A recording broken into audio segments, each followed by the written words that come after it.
ఈరోజు మన ప్రియతమ నేత మరి మాజీ ముఖ్యమంత్రి వర్యులు వైఎస్ జగన్మోహన్ రెడ్డి గారి పుట్టినరోజు సందర్భంగా మరి ఈరోజు వినుకొండ ప్రభుత్వ హాస్పిటల్లో మరి రోగులకు ఫ్రూట్స్ పంచడం జరుగుతుంది.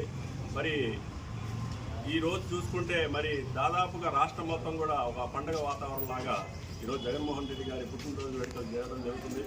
మరి ఇంత జనాదరణ రావడానికి కారణం ఆయన చేసిన సేవ.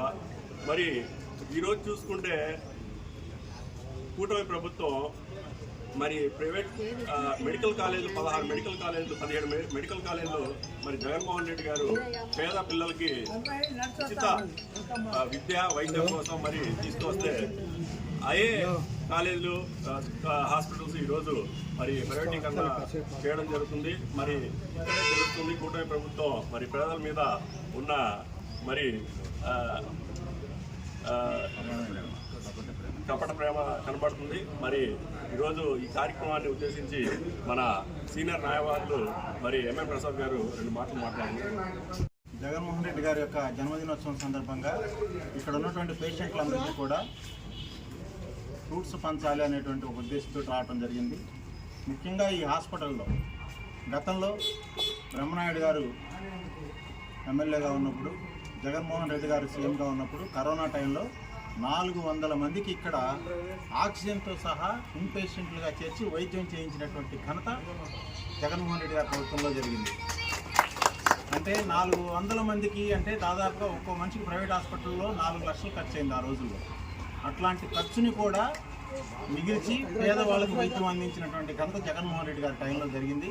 ఇవాళ మనం విచారిస్తుంటే ఇక్కడ పేషెంట్లు చాలా తక్కువగా ఉన్నారు. ముఖ్యంగా కాన్పుల దాంట్లో కూడా 6-7 మాత్రమే ఉన్నారని చెప్తా ఉన్నారు. చాలా చోట్ల తక్కువగా ఉన్నారు. ఈ సందర్భంగా ముఖ్యంగా మేము ఇక్కడ స్థానిక శాసనసభ్యులు జీపీ పాండియన్ గారికి చెప్తా ఉన్నాం, దీని మీద మీరు ప్రత్యేక దృష్టి సారించండి. కార్పొరేట్ హాస్పిటల్కి ధీటుగా గవర్నమెంట్ హాస్పిటల్లో వైద్యం అందుతుంది అనేటువంటి నమ్మకాన్ని కలిగించాలి, అట్లానే వైద్యం కూడా అందించాలి. ఈ 2 కూడా సైమల్టైనియస్గా జరుగుతాయి. గతంలో చాలా అనుభవాలు ఉన్నాయి. ఇక్కడే కనుక డెలివరీస్ కానీ ఏవైనా సరే వైద్యం కానీ అందుతూ ఉంటే పేద ప్రజలకి వాళ్ళు ఆర్థికంగా ఇబ్బందులు గురి కాకుండా ఉంటారు. దీన్ని కాపాడుకోవాల్సిన బాధ్యత ప్రజలందరూ కూడా విజ్ఞప్తి చేస్తాను. సరైన వైద్యం అందించే విధంగా మనందరము కూడా పోరాటం చేయాలి. ఇది మన ఆస్తి, ఈ గవర్నమెంట్ హాస్పిటల్ అనేది. ఈ గవర్నమెంట్ హాస్పిటల్లో సరైన వైద్యం అందించే విధంగా శాసనసభ్యుల వారు, అధికారంలో ఉన్నటువంటి పార్టీ వాళ్ళు చూడాల్సిన కోరుతా ఉన్నాం. గతంలో ఉన్నట్టుగా బ్రహ్మనాయుడు గారి టైంలోనూ జగన్మోహన్ రెడ్డి గారి టైంలోనూ ఉన్నట్టుగా ఇక్కడ కూడా మంచి వైద్య సౌకర్యాలు, డాక్టర్లు, అట్లానే అన్ని ఫెసిలిటీస్, ఇన్ఫ్రాస్ట్రక్చర్ అన్నీ కూడా ఏర్పాటు చేసి దాన్ని అమలు అయ్యే విధంగా చూడవలసిందిగా ఈ సందర్భంగా కోరుతా ఉన్నాం.